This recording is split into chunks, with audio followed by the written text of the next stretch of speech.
Hi! What's inside your fridge? What's inside our fridge? Okay, so ngayon, di natin alam kung healthy. Pero alam ko, dinefrost ko yung ice cream eh. Yung may mutant whey na chocolate, tsaka vanilla. Tapos eggs, maraming eggs fresh. Tapos sa kapitbahay, binili namin yung mga jumbo eggs. Yan ang Healthy. diet. Tapos kung may makita kayo mga lactobacilli, tsaka mga drinks, tsaka low-fat mayo, si Mrs. Yung fruits, lipat mo. Papachill natin. Yung mga protein ice cream. Yan. Yung pinaka-lower. Ayun, Pinaka-lower. Nandyan?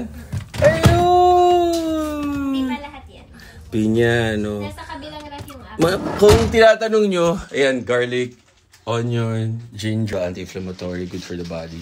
Kung tinatanong nyo, ba't mahilig kami mag-plastic? Plastic, ano, para walang hugasin.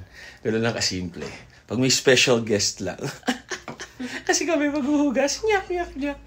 Tama kayo? Others? Do what works for you. God bless.